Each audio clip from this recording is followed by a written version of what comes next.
এই সফল মহিলা যিসকলে নমস্কাৰ সকলোকে এক্টিভ ষ্টাডি আসামৰ আন এটা গুৰুত্বপূৰ্ণ ভিডিঅ'লৈ পুনৰ এবাৰ স্বাগতম জনাইছোঁ। আজিৰ এই ভিডিঅ'টোত কেইবাটাও ভাল খবৰ আছে। এই ভিডিঅ'টো আৰম্ভণিৰ পৰা শেষলৈকে চাব। বিধানসভাৰ মজিয়াৰ পৰা অসমৰ মুখ্যমন্ত্ৰী ডক্টৰ হিমন্ত বিশ্ব শৰ্মাই নিজেই এই ভাল খবৰবোৰৰ ঘোষণা কৰিছে।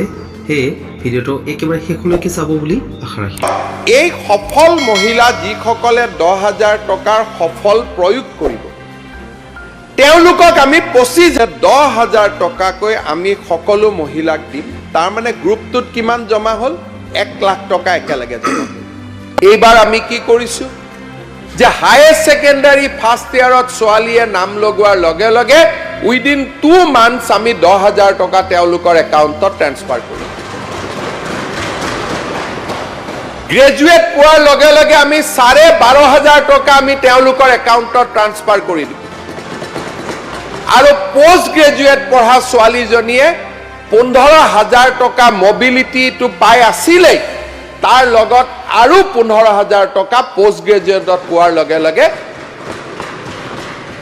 তেওঁলোকে নাম ভৰ্তি কৰিব পাৰিব। মোৰতো এজনী ছোৱালী, বাকী ছোৱালীবোৰতো আপোনালোকৰ ছোৱালী, হাত চাপৰি মৰাত কি যায়? একেবাৰে ল'ব নোৱাৰে, ল'লে এৰেষ্ট হ'ব। 2 লাখ টকাৰ তলৰ যদি কোনোবা ল'ৰা ছোৱালী এডমিশ্যন কোনোবা কলেজৰ প্ৰিন্সিপালে লয়, মাত্ৰ এখন এফআইআৰ দিব, কালি ৰাতিয়ে মই জেলত ভৰাই দিব। এইখন কঠোৰ চৰকাৰ। মই আগতে কৈছো ন, ইয়াৰ 2টা ৰূপ আছে, কঠোৰ আৰু মমতা। আমি এনে পইচা দি থাকো নেকি? 150 কোটি টকা দিওঁ, ৰনোজদা নাই, 150 crores দিওঁ কলেজবিলাকক, চবৰ নামত বিল লয়।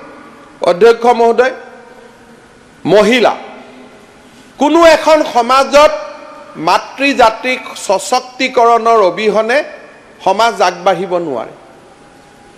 আজি আমি মাতৃসকলৰ বাবে এটাৰ পিছত এটা, আজি মই গৌৰৱ অনুভৱ কৰোঁ।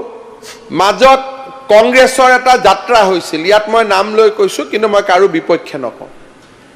মৰিয়নিত যাত্ৰা ৰখিলে, হৰে এটনা মহিলা কিয় হে?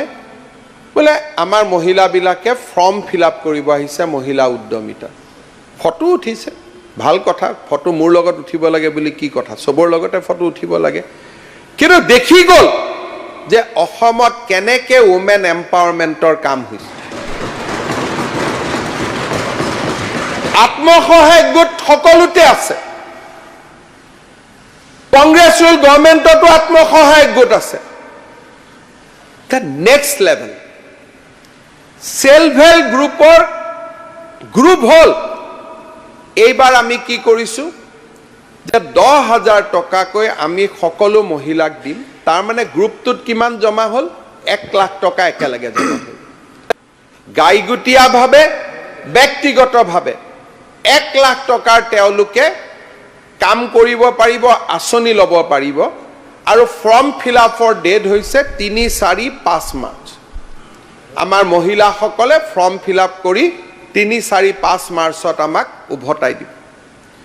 তাৰপিছত আমি কি কৈছোঁ? আমি হিতাধিকাৰী সৃষ্টি কৰিব খোজা নাই। উই ৱান্ট টু ক্ৰিয়েট এণ্টাৰপ্ৰেনিয়ৰ্ছ। যদি কোনোবাই মাতৃশক্তিক তেওঁলোক ভোট বেংক সজাব খুজিছে বুলি কৈ অপমান কৰে, তাত মোৰ ক'বলগীয়া একো নাই। কিন্তু মই নিজে জানো বাগবৰ আৰু জনিয়া সমষ্টিত মই যদি মাতৃ জাতিৰ হাতত 1 লাখ টকাও তুলি দিওঁ, স্বামীয়ে মোক ভোট দিব, তেওঁলোকক নিদিয়ে। গতিকে তেওঁলোক ভোট বেংক হ'বই নোৱাৰে। আৰু দোৱাটো মোৰ লগত থাকিব। ইয়াত আমি কি কৰিব খুজিছোঁ? নেক্সট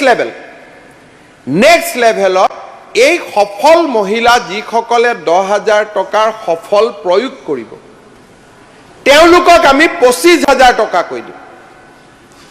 তাৰে 12,500 ছাবচিডি হ'ব আৰু 12,500 লোন হ'ব। আৰু ভগৱানে সহায় কৰিলে লাখপতি বাইদেউলৈকে আমাৰ সংকল্প আছে। আমি আশা কৰিম যে লাখপতি বাইদেউলৈকে লৈ যাম।